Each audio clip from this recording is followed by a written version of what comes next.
Hello, America. I'm Mark Levin. This is Life, Liberty, and Levin, and we're here tonight to discuss an issue that I think is of grave importance.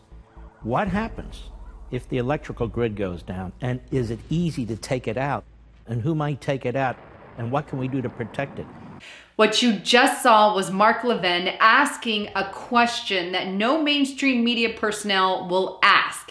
And that is this: what would happen if an EMP struck America? Should we be concerned about that EMP? And the answer is an astounding yes. As you're going to see in clips of the interview that I'm going to show you in a moment, he brings on the director of EMP, somebody who studied them for the government, Peter Pry, who is also the executive director of the Task Force on National and Homeland Security.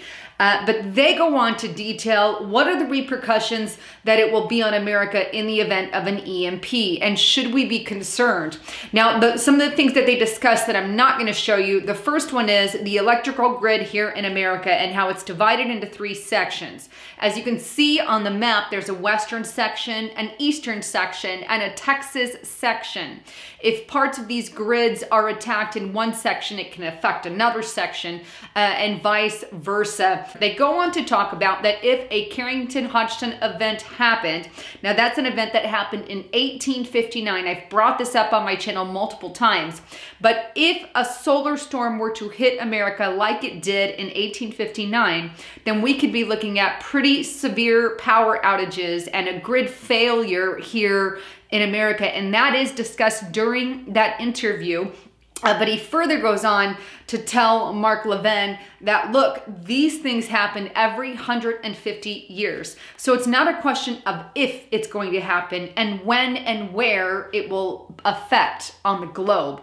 This is why I constantly urge you guys to prepare. But the question that has to be asked here in America is, if an EMP were to strike, is there anything that would help bring up our power system? Would we have enough transformers to fix the grid? Well, that answer was directly asked by Mark Levin, who said, where is the status of the transformers? The transformers are what give us power on our grid, or break down the main systems and give us the ability to bring into our homes and businesses.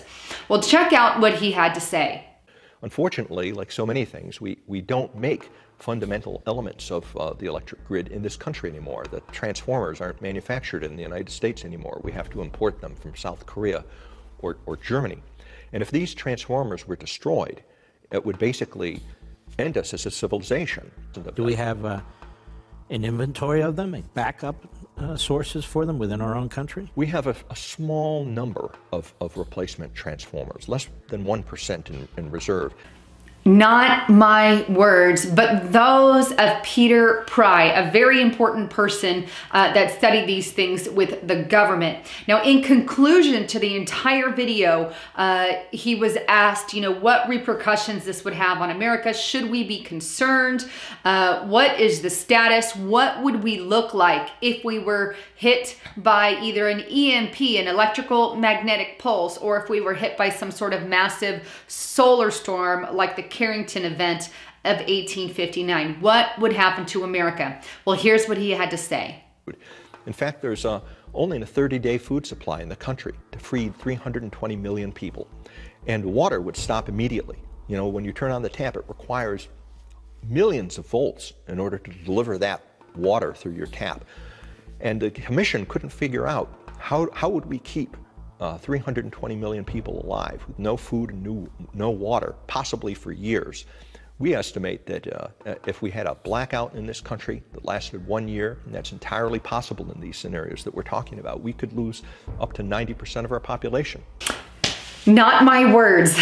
Very terrifying words, if you will, but 90% of the population to die in the event that that happens. Again, please make sure you guys are prepared. You heard him talk about food. You heard him talk about water. That's why I use things like My Patriot Supply. Links below. That's why I also have tangible gold, silver, precious metals on hand. And I partner with Noble Gold Investments and other investors, because these are the types of things that we're going to need in the event of something like that, or any kind of catastrophe.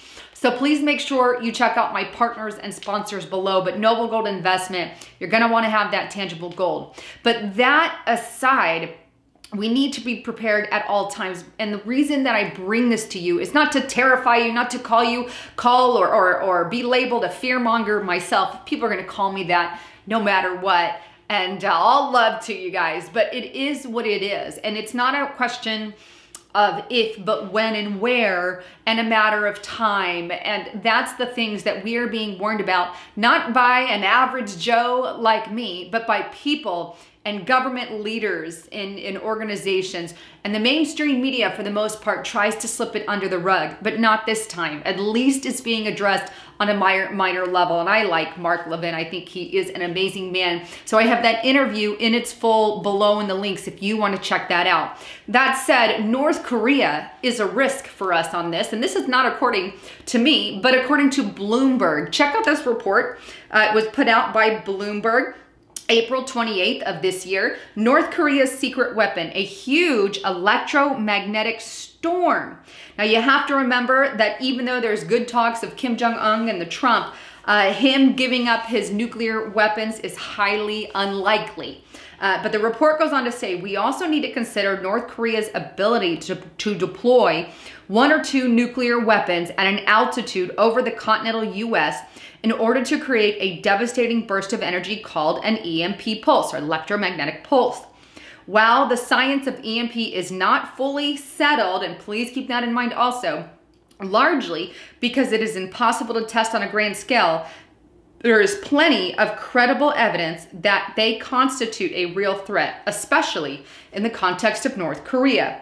It goes on, the short burst of vastly powerful electro and magnetic shocks involved in an EMP could potentially devastate everything from your phone to the entire United States power grid. Imagine thousands of lightning strikes hitting every home business in America. Devastation unlike we ever have seen before. Now, again, they say all the studies on the effects of the EMP aren't 100% conclusive, but because they're hard to tell. But either way, these are the things that they predict are very possible and highly possibilities of what they could do in America, basing that off of some of the stuff that happened in 1859 with the Carrington event. Now, that said, the Obama administration did nothing to help our power grid, absolutely nothing. But the good news here is Donald Trump is. Check out this report from December of last year. This is from the Examiner, Washington Examiner. Trump is the first president to protect the electric grid from EMP cyber attacks. The great news is we have a president who is aware of what is going on and is taking precautions. The other thing that we must remember is that they are doing main and massive drills all across the country to prepare for a power outage, to prepare for an EMP attack, to prepare for a grid failure due to a solar storm or a solar flare or anything of that nature. FEMA has also written a document and prepared for the first time in a very long time, although their report ends after a year. They really have no where to go after that year is over. I've read the report in their full, and they stop at a year and say basically it will take 4 to 10 years to fix a massively devastated grid, meaning we need to produce more transformers. We need to make transformers. These are ways that we can prevent against it now is to up the transformers that we have at our local level. So something to encourage your senators and congressmen to do.